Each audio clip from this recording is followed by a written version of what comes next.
Em 2126, praticamente todos nós já não estaremos aqui, mas uma decisão financeira tomada agora pela Alphabet, a empresa do Google, ainda estará em vigor. A empresa está estruturando um título de dívida com vencimento para 100 anos, um compromisso que atravessa o século inteiro. E a pergunta não é como, é por quê. Então, o quebra-cabeça aqui é por que uma gigante da tecnologia, famosa por literalmente nadar em dinheiro, com um valor de mercado de 3,9 trilhões de dólares, está usando uma ferramenta financeira tão rara? E a resposta a gente vai desvendar aqui com base nos relatórios de mercado do início de fevereiro de 2026. É um sinal dos tempos. Não é só sobre finanças, é uma declaração de guerra sobre quem vai construir e, consequentemente, dominar a próxima era da inteligência artificial. Essa jogada é tanto prática quanto profundamente simbólica.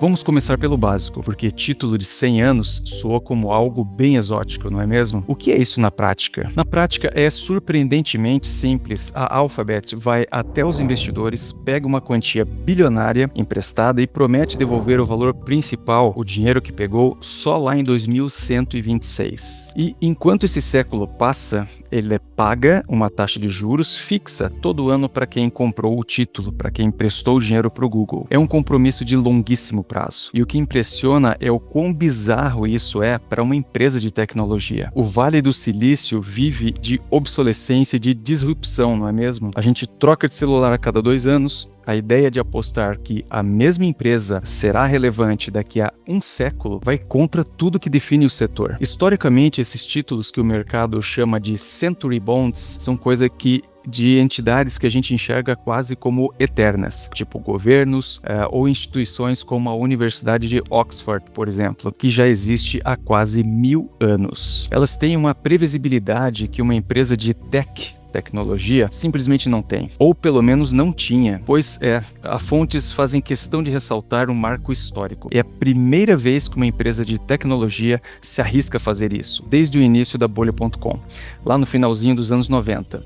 Os últimos que tentaram foram a IBM em 96 e a Motorola em 97. E vale a pena uma pausa aqui. A IBM, de certa forma, se reinventou várias vezes e sobreviveu. A Motorola é outra história. Isso mostra o tamanho do risco e ao mesmo tempo da confiança que a Alphabet está projetando. Confiança para bancar uma necessidade gigantesca, e aqui os números começam a ficar absurdos. A razão para toda essa operação é financiar um plano de despesas de capital, o famoso CAPEX, que os relatórios estimam entre 175 e 185 bilhões de dólares só para 2026. É um número que a gente precisa parar para digerir. Esse valor é quase o dobro dos 91 bilhões de dólares que a Alphabet gastou em 2025. O dobro? Imagine uma empresa desse tamanho decidindo, de um ano para o outro, dobrar o seu investimento em infraestrutura. É um movimento sísmico. E onde vai todo esse dinheiro? Não é só para comprar mais servidores, era para construir o que eles enxergam como as fundações da economia do século XXI. A maior parte vai para a capacidade de computação. Isso significa comprar enxurradas de GPUs da NVIDIA, incluindo a nova e poderosíssima plataforma Vera Rubin, que é a próxima geração de superchips para treinar os modelos de IA mais complexos. E ao mesmo tempo eles investem nos seus próprios chips ou TPUs, que são feitos sob medida para as redes neurais deles. É a força bruta computacional, e essa força bruta precisa de lugar para morar. Os relatórios detalham que cerca de 60% desse CAPEX ou CAPEX vai para os equipamentos em si, os servidores, as redes, e os outros 40% para prédios, para construir e equipar os data centers que vão abrigar tudo isso. Estamos falando de galpões gigantescos que consomem energia de uma cidade pequena espalhados pelo mundo. Tudo para dar suporte ao desenvolvimento dos modelos de fronteira do Google DeepMind. E aqui a história fica ainda maior. Porque o Google não está fazendo isso no vácuo, né?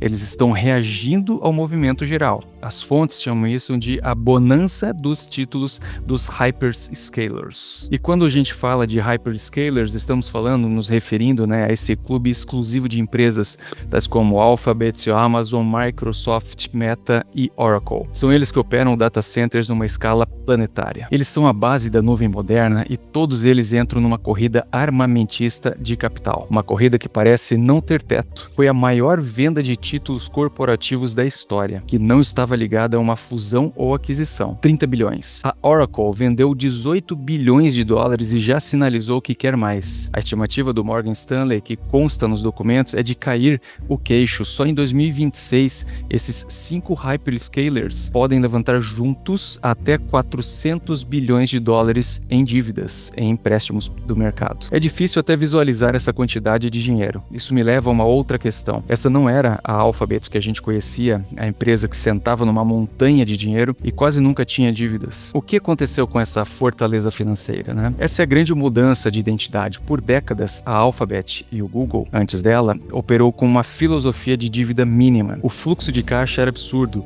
o balanço era uma fortaleza. E agora, essa era mudou. Ou pelo menos foi colocada em pausa. A estrutura de capital está mudando e é drástica essa mudança. Os acionistas deveriam se preocupar. A dívida de longo prazo da empresa quadruplicou em 2025. É um salto, mas é preciso também aqui colocar esse contexto. A empresa continua sendo uma das mais sólidas do mundo. A classificação de crédito dela pela S&P é AA+. O que significa isso? Para ter uma ideia, é a mesma da Apple e, ironicamente, é mais alta do que a do próprio governo dos Estados Unidos. A Moody's deu uma nota equivalente a A2, ou seja, para as agências de risco, elas podem pegar muito mais dinheiro emprestado sem problemas. A S&P, na Standard & Poor's, chega a dizer nos relatórios que a Alphabet poderia aumentar a sua dívida líquida em mais de 200 bilhões de dólares antes sequer de fletar aí com a possibilidade de um rebaixamento de nota. E essa ideia de dívidas de longo prazo me faz lembrar de um caso brasileiro, que foi o da Vale. Sim, é um exemplo fascinante e serve para fazer esse contraponto. Em 97, logo antes da privatização, a Vale emitiu títulos perpétuos, sem data de vencimento. E em 2025, quase 30 anos depois, a empresa fez uma oferta para recomprar todos esses títulos. E por que eles fizeram isso? Porque a Vale de 2025 era uma empresa muito mais sólida e com acesso a crédito muito mais barato do que a Vale, a estatal de 97. Os juros que elas pagavam por aquela dívida antiga eram bem mais altos do que o custo de se financiar no mercado atual. Para eles, aquela dívida de longo prazo virou um fardo caro. E o que a gente tem essa reflexão final provocadora? Se a gente usar esse exemplo da Vale como um guia para o futuro, a gente fica com uma pergunta em aberto. Se pudermos viajar no tempo para 2126, o que a gente encontraria? A Alphabet celebrando a jogada de mestre de ter travado os juros baixos de 2026 para financiar a maior revolução tecnológica da história? Ou encontraríamos uma Alphabet no Google talvez irreconhecível, tentando desesperadamente se livrar de uma dívida antiga e cara, contratada para lutar numa guerra tecnológica que um século depois, talvez a gente já tenha completamente esquecido, superado por algo que a gente ainda nem conhece e nem consiga imaginar hoje. Fica a reflexão. Se você gostou desse vídeo, curta e compartilhe e não deixe de me seguir. Aqui eu falo sobre diversos temas do mercado financeiro.